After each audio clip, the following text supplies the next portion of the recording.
think Ezra Miller allegedly taking Tokata Ionize is the only allegedly illegal or dodgy thing he's done? Guys, have I got news for you lot?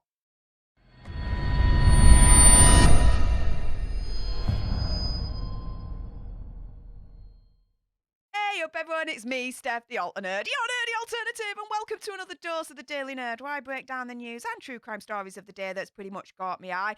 And whoa, guys, Ezra Miller, in my opinion, conspiracy theory, whatever, has gone full on cray at this point. I will be reporting more on the Tokata Ionize situation at a later date. I'm just getting all my research together on that one. But in the meantime, oh, dude has a criminal past. And I'll tell you something, right?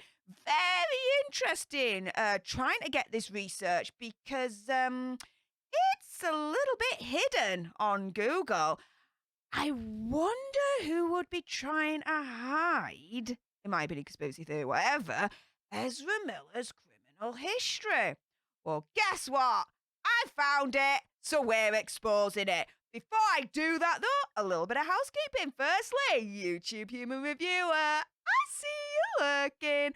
I'm not going to say any trigger words or anything that's going to offend your ear holes. And to everyone else awesome enough to have clicked on this video, hi, welcome, how you doing? If you love news and true crime on the daily served with a little bit of sass and gobbiness, which is basically this, right? You need to make sure that you smash the hell out of that subscribe button, like, share, comment, all of that good stuff. And so let's jump into this, shall we? Oh, let's jump into this crazy indeed. So, from my research so far, we go all the way back to 2011, so well over 10 years ago. He was shooting Perks of Being a Wallflower, where he played the role of Patrick. And Ezra was in the car at the time, a passenger, and he was pulled over in Pittsburgh by, of course, the cops.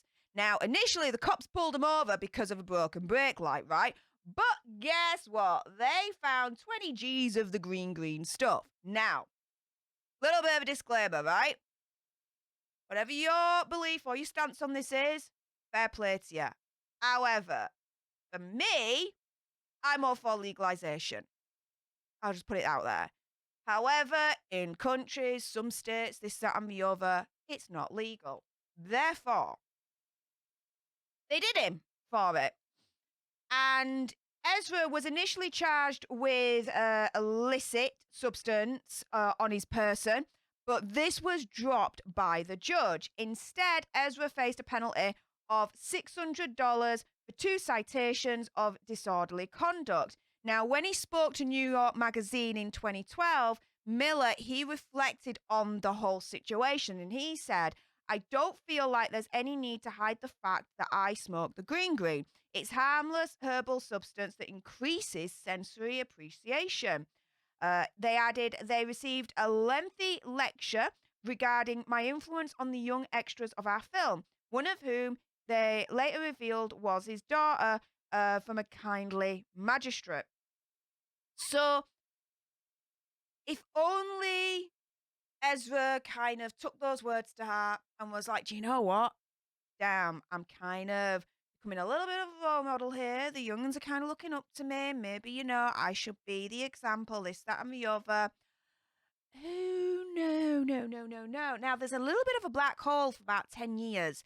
And I am looking into it because, I'm sorry, 10 years and he does nothing dodgy. Like, I don't know. I don't necessarily buy it. But the research then takes me all the way to April 2020. Now, I remember this because there was video of it that was being circulated online. And I remember being on Nerd Report, shout out to Lewis, looking at this thinking, this is insane. So Ezra appears to basically, with the throat, not be very nice to a woman's throat at a bar. So, as I mentioned, video surfaced of Ezra appearing to not be very nice to a woman's throat in a bar in Reykjavik. Hopefully I pronounced that right, in Iceland. Probably not. According to Variety, the video shows Ezra saying, "Oh, you want to fight? That's what you want to do," to a young woman who appears to be jokingly preparing herself for a fight. Miller then gets his hand, attaches it to her throatal area, and then proceeds to get her onto the ground. According to a source at the bar, this all took place after Ezra was confronted by a group of eager fans. Now, this is kind of like the question. When you look at that video, when I looked at this video, I was like, is that real or not? Because the way that he attached his hand to a throatal area and then proceeded to get her onto ground, it kind of looked staged, but then it kind of didn't. And I remember Lewis and I, we were having that conversation as to whether the incident was actually real or whether it was staged. And for me, after everything that's now come out and everything that he's now done since, I got a funny feeling it wasn't staged, guys. I really, really do. It's quite scary. Now, a couple of years later, again, there's a little bit of a blackout situation going on with his quote unquote antics. And between March the 7th to 28th of this year, various incidents of basically being an absolute div in Hawaii, to say the least. Now, it's unclear, according to this article, how much time Ezra actually spent in Hawaii, but Ezra was accused of committing several minor offences there. Police say they were the source of at least 10 calls since the 7th of March. Like, seriously, he was being, to, again, understatement, freaking nuisance for the police. Like, they were being a proper nuisance to the police, guys. Like, 10 freaking calls about them. Like, are you kidding me? Like, this is insane. Now, apparently, it was mostly for minor offences, like filming people at a gas station, refusing to leave the sidewalk area of a restaurant, and arguing with people. Because, yeah, when I want to go to Hawaii, the first thing I think of is, refusing to leave sidewalk area of a restaurant, arguing with random people, filming people at a gas station. Yeah, that's what I want to do when I go to Hawaii. Yeah, proper leading by example there, aren't they? Anyways, on the 28th of March, they were arrested in Hawaii for disorderly conduct at a karaoke bar. So on the evening of March 27th, they were arrested for harassment and disorderly conduct at a karaoke bar. Now, what caused Ezra Miller to go off on one? Like, be absolutely an ultimate div here, right? Now, the Hawaii Police Assistant Chief, Kenneth Quiocho, again, I'm probably butchered that, I'm sorry, were apparently Ezra was aggravated with people singing Lady Gaga and Bradley Cooper's Shallow from 2018, A Star Is Born. Now, I've listened to that song. I like it. I like that song. Why the hell would they be absolutely aggravated at a karaoke bar for someone to be singing that song? Like, are you shizzing me? This is nuts. Apparently, Ezra was yelling obscenities, grabbed a mic from the singing woman, and lunged at a man playing darts because, playing darts is, totally offensive, right? I mean, unless he was throwing, like, the darts at them, like, I'm sorry, leave the dude and let him play his darts. Come on, right? But they were released after paying a $500 bail, which for an actor like Ezra is probably pocket change in their pocket. Don't know how else to term that. But in May, new footage of the incident was released, showing Ezra getting angry after a cop calls him sir, to which Ezra responds, "I'm sorry, I'm not a sir, I'm a transgender non-binary. If you fail to do that again, that is an act of intentional bigotry and it's technically a hate crime under US federal law. Please call me they, them, their, and you can use the term MX if you prefer, transgender, non-binary. Now, a little bit of a what's it here. Through this video, I might have called Ezra he or him, and that's not me being what's the word, disrespectful. It's just me trying to get used to these terms. I know I have called Ezra them and they, but I might have slipped, and for that I do apologize. I am learning. I am trying to get there, if that makes sense. So I'm kind of laughing here in a little bit of nervousness, but please bear with me, guys, if you don't mind. But yeah, I mean, to be fair, okay, Ezra turning around and saying, no, I'm not a sir, I'm transgender non-binary, call me they, them, their, or MX if you prefer. Okay, that's fair enough. That's their right. Because at the end of the day, we all have the freedom to be who we want to be and have the identity that we want to have, right? So if they want to be addressed as they, them, MX, their, fair play. Fair play to them, right? No qualms about it. And to be fair, them telling the police, look, you know, I'm not sir, let me just educate you a little bit here. This is how to address me. I got no wrong with that. For him to turn around, though, and say it's technically a hate crime under US federal law, though, guys, let me know in the comments down below. Is that actually true? Is that actually, I don't know. I'm just asking. It's just a question. Is that actually true?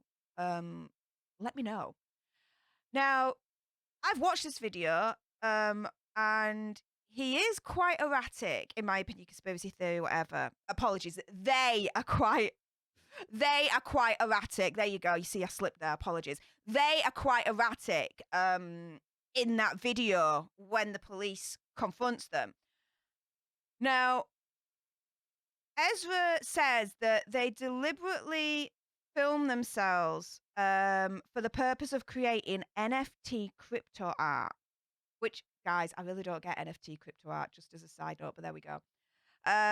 Saying, I got assaulted and I started filming. Let me show you the video, the actor says in the video. I got assaulted in this bar twice in a row. I film myself when I get assaulted for NFT crypto art.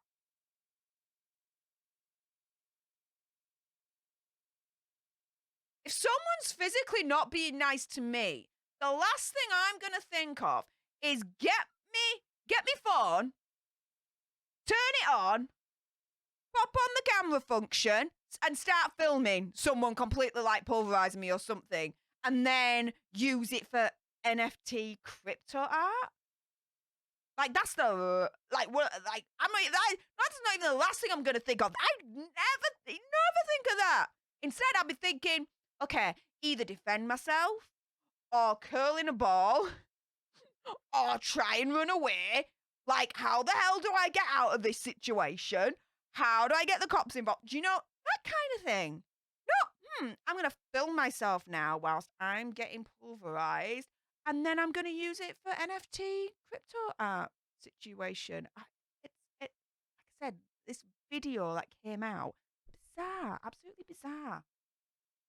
Oh, it gets bizarrer, if that's even a word. 29th of March, couple gets a restraining order against Ezra. So, according to the Associated Press, 2 residents in Hawaii had accused them of breaking into their bedroom, stealing their passports and wallets in late March. On 29th of March, the couple filed a petition asking a court for a temporary restraining order against Ezra.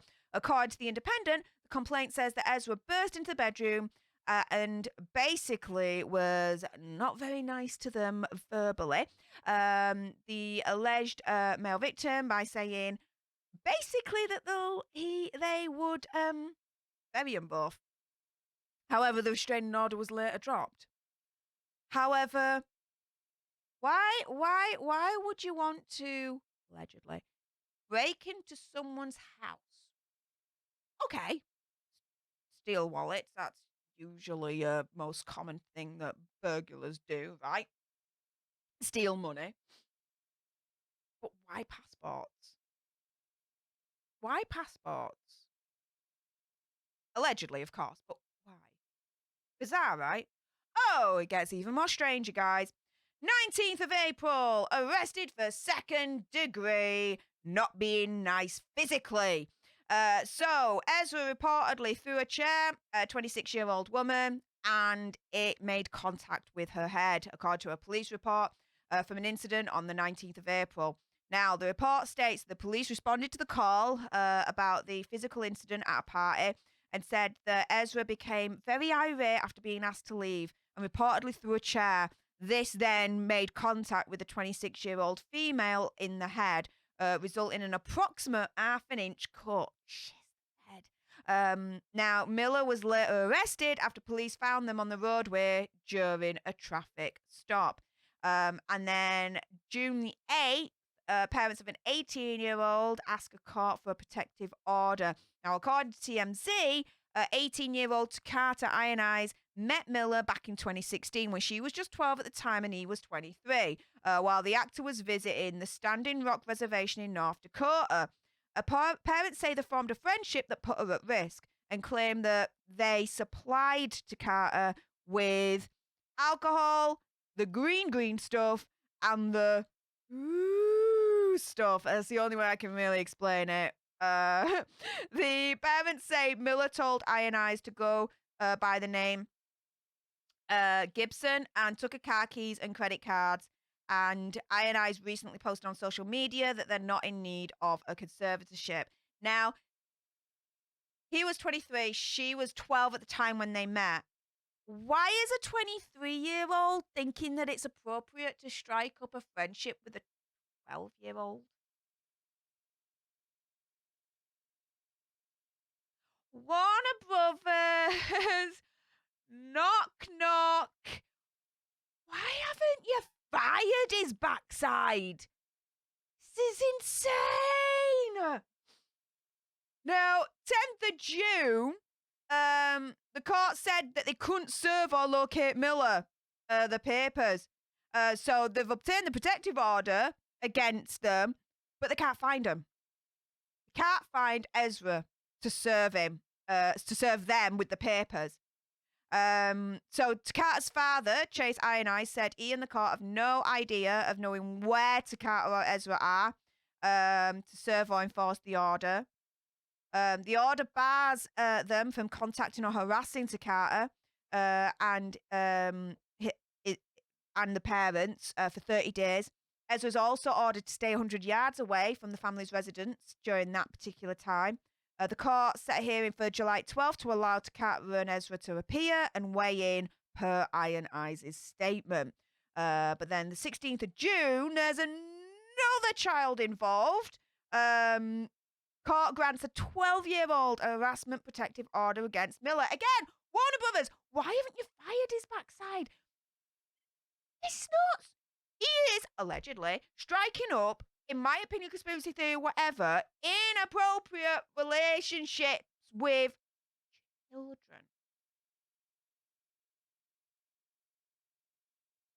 Doesn't that sound a bit dodgy?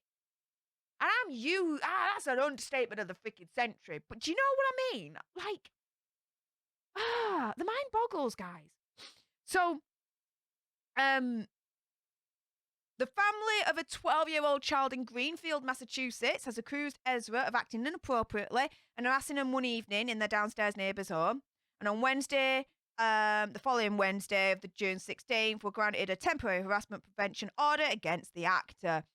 20th of June, court grants temporary harassment prevention order against Miller. So just days later, there was another order that was granted against him. It was issued without advance notice because the court determined that there is a substantial likelihood of immediate danger of harassment. The harassment prevention order stems from encounters between the 12-year-old and their mother and a downstairs neighbour who is in a band with some of Ezra's friends. According to the Daily Beast, Ezra claimed that the board game Parcheesi was rooted in Rastafarian culture.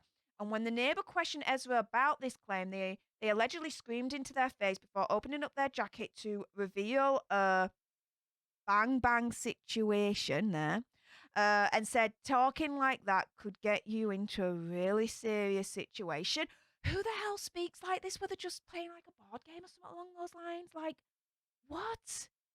And then more recently, which we're going to get into in a Daily Nerd next week,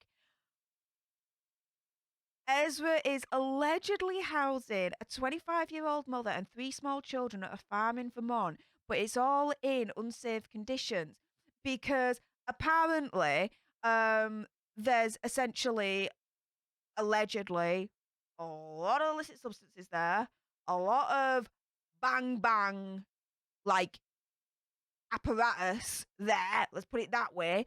Like, why has he got this, like, the mother and these kids there? Like, what is he doing? Why? There's no explanation. And so, guys, this is everything that I've uncovered so far in regards to Ezra Miller's insane freaking criminal history. Guys, it blows your mind. And the fact that Warner Brothers still haven't made a move on Ezra Miller and completely fired his backside, I'm shocked. I'm absolutely shocked. Guys, what do you all think? I've sounded off with my gob. Now it's time for your gobs to sound off in the comments down below. And if you love this video and adore news and true crime on the daily served with a little bit of sass and gobbiness, which is basically this, right? You need to make sure you smash the hell out of that subscribe button, like, share, comment, all of that good stuff. And until the next time, you guys, laters.